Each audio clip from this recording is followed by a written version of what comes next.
Nadreen, आप देख रहे हैं क्राइम टाइम न्यूज। मैं हूं आपका दोस्त Khaitar Khan, bureau chief crime time news.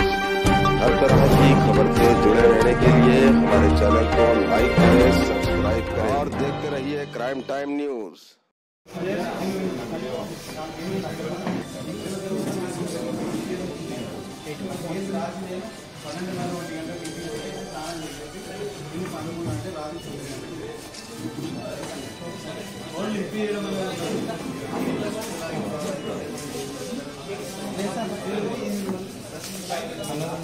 Inspector గారు వారి బృందం ప్లస్ గంగాధర్ ఇన్స్పెక్టర్ గారు వారి బృందం వీరందరూ కూడా రివార్డ్స్ ప్రపోజ్ చేయడం జరిగింది. వారు వాళ్ళ ప్లాన్ వేరే ఉంది. అంటే ఇప్పుడు ఎంత మొత్తం ఒకేసారి లూజ్ అమ్మలేరు, బట్ సమ్ ఎండోజర్ ఉంటాడు, వారు చిన్న చిన్న ప్యాకెట్ చేసి అమ్ముతారు. అంతా ఒకరికి తీసుకోవడానికి సాధ్యం కాదు. అంత అమౌంట్ క్వాంటిటీ ఎక్కువ ప్లస్ కాస్ట్ కూడా ఎక్కువ. సో మన వాళ్ళు మధ్యలో ఇంటర్సెప్ట్ చేశారు. ఇక నెక్స్ట్ సోర్స్ ఎక్కడ ఉండేదో అది ఇంకా ఫర్దర్ దర్యాప్తు మళ్ళీ వాళ్ళు పోలీస్ కస్టడీకి తీసుకోవడం జరుగుతుంది. తీసుకున్న తర్వాత ఇంటర్గేషన్లో వాళ్ళ నుంచి ఎవరు తెప్పించుకోవడానికి ఎవరు ప్రయత్నం చేస్తున్నారు అది కూడా రూట్ అవుట్ చేస్తారు.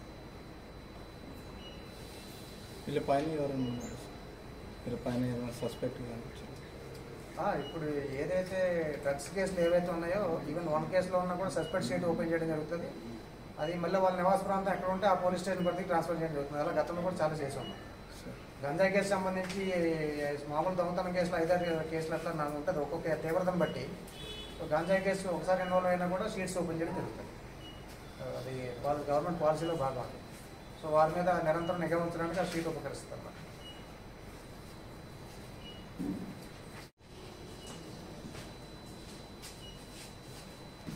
మన తెలంగాణ రాష్ట్ర ప్రభుత్వ డ్రగ్స్ మీద యాంటీ డ్రగ్ పాలసీ కఠినమైన నిర్ణయం తీసుకున్న ప్రభుత్వం. దానిలో భాగంగా మన సైబరాబాద్ కమిషనర్ స్టీఫెన్ రవీంద్ర గారి ఆదేశాల మేరకు వారి ఆదేశాల మేరకు ఈ మధ్య డ్రగ్స్ మీద ఉత్పాదన మొత్తం జరుగుతున్నది. సీనియర్ పోలీస్ ఆఫీసర్స్ అంతా కూడా దాని మీద కాన్సన్ట్రేట్ చేశారు. రాష్ట్ర వ్యాప్తంగా కూడా తెలంగాణ రాష్ట్ర ప్రభుత్వ ప్రోత్సాహకాలు కూడా కొన్ని ప్రకటించింది ప్రభుత్వం.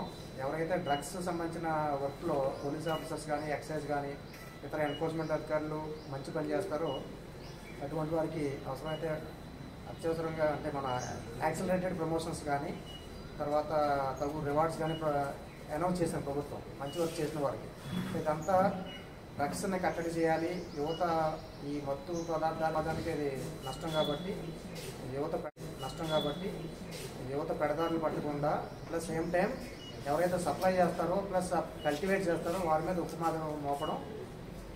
మెయిన్ సప్లై ఏదైతే ఉందో సప్లై చైన్ యొక్క లింక్ని కట్ చేయాలనేది ప్రభుత్వ ఉద్దేశం. దానిలో భాగంగా మన రాష్ట్ర పోలీసు ఉన్నతాధికారులు అలాగే మన కమిషనర్ గారు గౌరవనీయులు స్టీఫెన్ రవీంద్ర గారు మా డీసీపీ గారు వీరందరూ ఆదేశాల మేరకు ఎస్ఓటీ అండ్ లోకల్ ఇన్స్పెక్టర్ మన గంగాధర్ గారు ఆల్వాల్ ఇన్స్పెక్టర్ గారు, ఎస్ఓటీ ఇన్స్పెక్టర్ రాహుల్ గారు, వారి ఎస్ఐఎస్ మన కిషోర్ అండ్ రాజశేఖర్, అర్జున్ మన ఎస్ఓటీ కానిస్టేబుల్ వారి టీము అందరూ కలిసి ఒక రిలయబుల్ ఇన్ఫర్మేషన్ మీద వర్క్ చేసి ఇద్దరు వ్యక్తులు కనకం దుర్గాప్రసాద్ ఈయన జేసీబీ ఆపరేటర్ భద్రాచలంలో ఏటపాక మండలం, తర్వాత పట్టెం పవన్ ఈయన కూడా ఒక lift operator fork lift operator.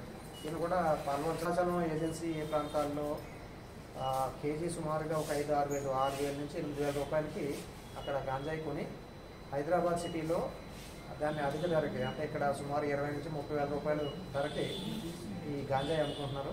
ఈ అమ్ముకునే సమాచారం వీళ్ళు ఎక్కడ సప్లై చేస్తున్నారనే సమాచారం మన వారికి అందింది.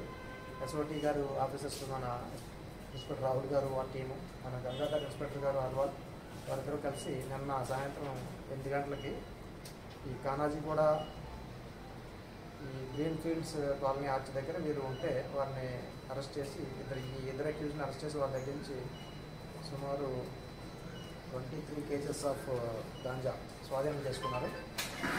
సో వీళ్ళు ఇంకా ఎవరైతే ఎండ్ యూజర్స్ ఉన్నారో ఎండ్ యూజర్స్ చేర్చే క్రమంలోనే ఈ పెద్ద మొత్తంలో గాంజాని మనం స్వాధీనం చేసుకున్నాం.